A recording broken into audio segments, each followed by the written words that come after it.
was a Friday morning, February 10, 1989. Some of you were not born yet. It was a crisp, clear winter day in Bay Ridge, Brooklyn. I was a 23-year-old student at Columbia University doing a one-year pre-med post-baccalaureate program. My intentions were to apply to med schools, take the MCAT supply, get in, become a heart surgeon. That's what I was told I wanted to do since the age of 5. So there I was, I'd finally decided, let's do this. And then I get that call, that fateful morning, 6:30 in the morning, and my mom's on the other side of the phone, literally crying her heart out, trying to tell me that my father was in the hospital and I needed to come home. Okay. So I had a friend visiting from college that weekend, and I asked her to give me a ride to Long Beach. We flew. It was like 30 minutes from Brooklyn to Long Beach, Long Island. It was crazy. But once I get there, I find my father lying in this bed. He's intubated. He's on a respirator. His eyes are taped shut. Mom, my sister, my brother, and this man who I don't know is talking. His lips are moving. I don't hear what's coming out of his mouth. I'm just hyper-focused here. And at some point, I allow his words to come to me, and he's saying, is there a health care directive? I don't know.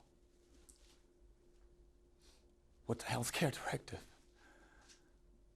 And then he's like, well, do you want to fill out a DNR form?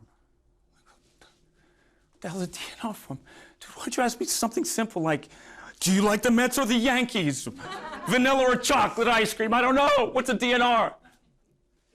Do not resuscitate. Okay? Why? Well, because he's clinically brain dead and he's never going to come out of this coma. Okay. Okay. 2 weeks go by and he finally passes. And, you know, you guys don't have to imagine what emotional turmoil that sent us all in. But what you can't imagine is something a bit worse. And that was the financial turmoil it caused us because of their lack of financial literacy. It all came to a head that moment. I withdrew from Columbia as the eldest of 3, and my mom being in a catatonic state. I had to help. All of a sudden, I had to learn what a mortgage was, what foreclosure was, what life insurance was. I had no prior knowledge of any of this because it wasn't taught to us. My parents didn't know. They didn't know to teach us. They didn't teach it in schools. So I got a quick lesson on what all those things meant. It's not the way to learn stuff, folks. Some people say, I'm great under pressure. Yeah, I wouldn't recommend that. It took me about 10 years from that moment to truly understand the impact that moment had on my life.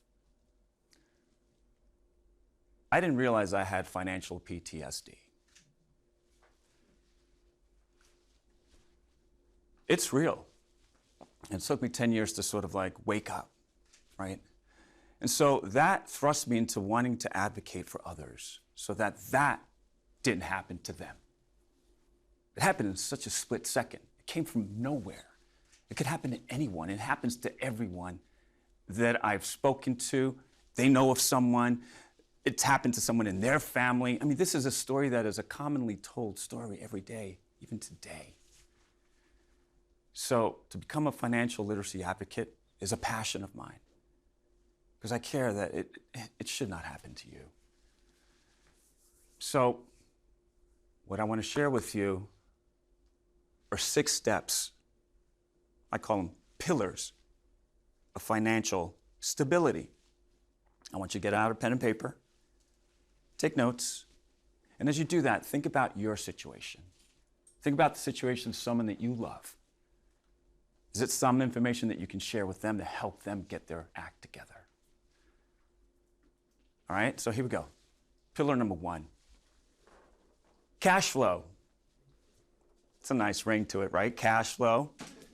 Well, let's see, right? Because you can have positive cash flow, money coming in more than money going out. That's positive cash flow. That's music to my ears. But are you here? Are you living paycheck to paycheck? Or are you here? That's negative cash flow. Now you're borrowing money from Aunt Sally, your friend Billy Bob. You know, you don't want that situation. Do you know that, man, I was reading about these statistics to share with you, and they're staggering. 40% of people making over $100,000 a year, 40% of people making over $100,000 a year are living paycheck to paycheck. That income is well above the national average. So why is that? You would think that only the lower income folk are the ones who are living paycheck to paycheck. Well, they are too, at a tune of 72%. But to include the upper income earners is a conversation to be had, because that tells you something. That tells you that it's not the money. It's not how much they're making. It's what they're doing with what they have. So you got to spend less, make more, okay? Pillar number 2, debt management. We all hear about credit cards, student loans. Let me share some statistics about those. 807 billion, that's B with a billion, or a billion with a B. That's a lot of money, folk. That's how much credit card debt this country's in. That's staggering. 1.6 trillion. T. Student loan debt. So it's no wonder you graduate from college, I got my degree, but you also have student loan debt, and you probably have credit card debt. I know when I was in college, they were handing them out like candies. Here's a Frisbee, here's a credit card. Oh, okay, what is that? I'll go spend. Folk, we gotta manage our debt. There are resources out there to help you with that. So get that pillar fixed. Pillar number 3, proper protection. What does that mean? Now, if you were in sex ed, you might think a condom.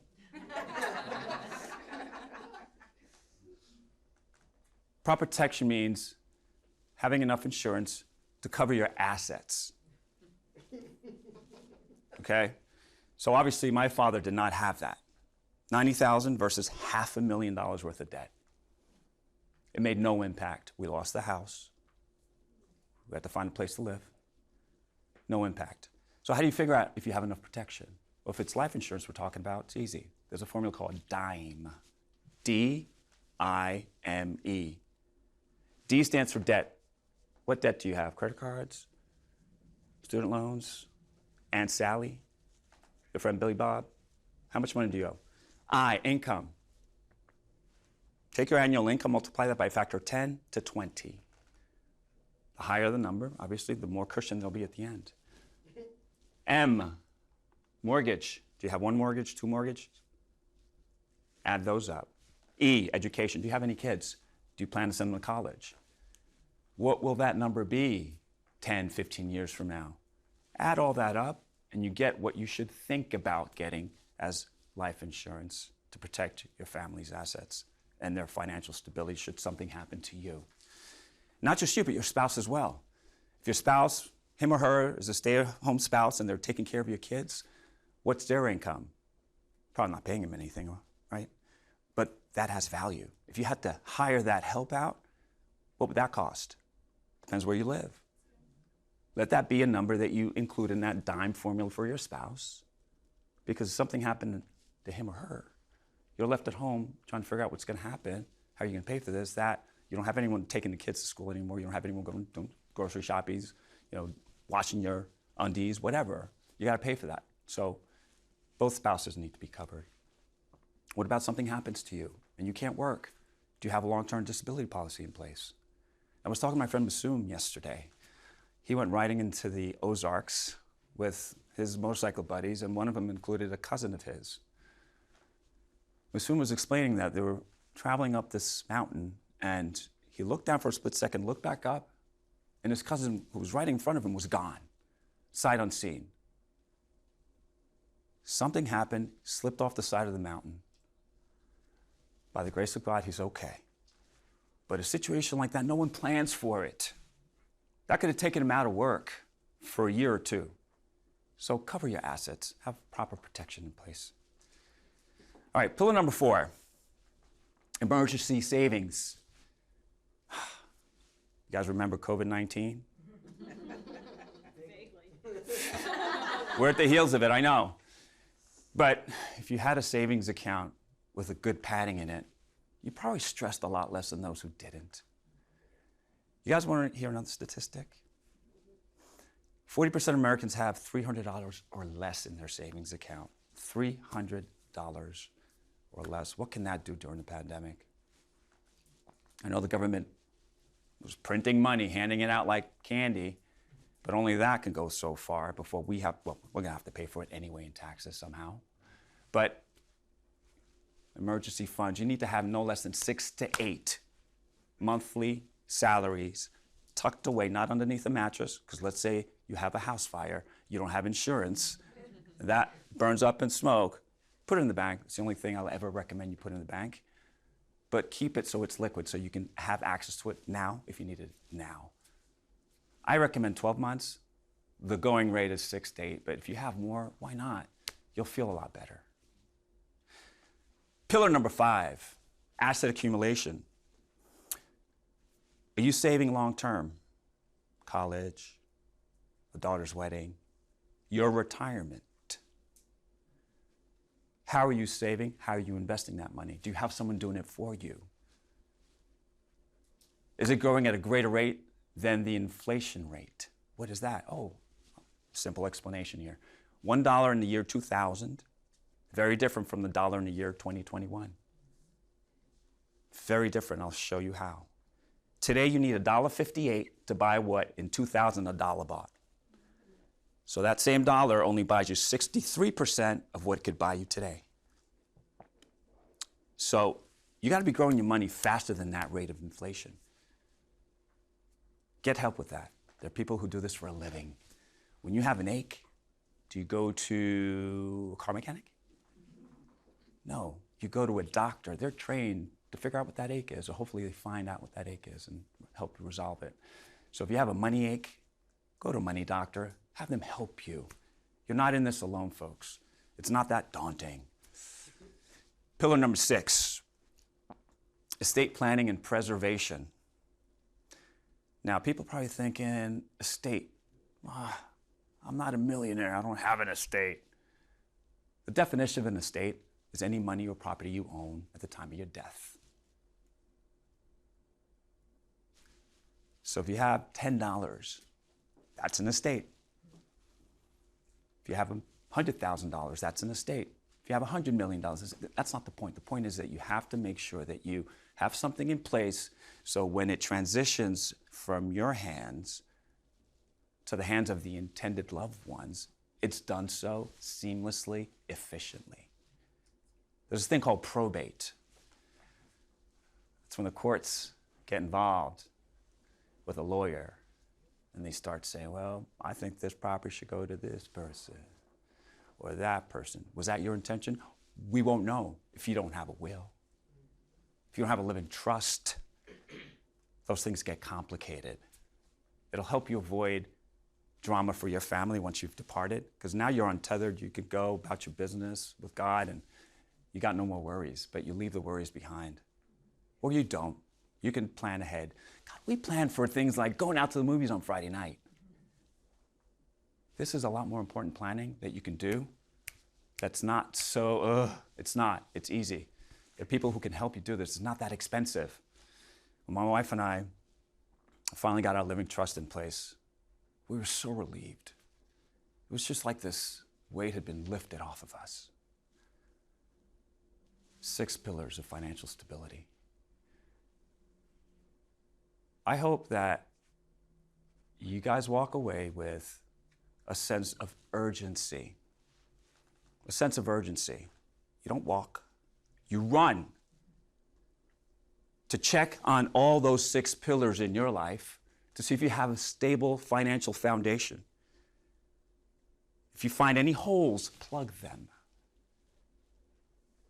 If you don't know how, get help. Find a mentor. I did. It's the best thing I could have done. And I want to share that with others. So you have to do the same. Because as you go out and share how you're getting your stuff together, and trust me, it's not easy initially, because you have to take a look in the mirror. You have to take a hard look at yourself and have a come to Jesus moment and say, what internal dialogue do I have about money? Is it a healthy one? Money doesn't have to be dirty. It should be a common conversation we all have. Just like, hey, I got my nails done or whatever. Okay? But a lot more important. So find out what it is that your money blocks are so you can start peeling them away and start recreating new stories about your feelings about money. Money's not evil. It's a great tool that we need every day. The more you know about it, the better off you'll be. So again, it's a sense of urgency I'm saying here. Okay? Tomorrow's not promised to any one of us. Our health is not promised to any one of us. So if you don't get out there and get your financial shit together, thank you.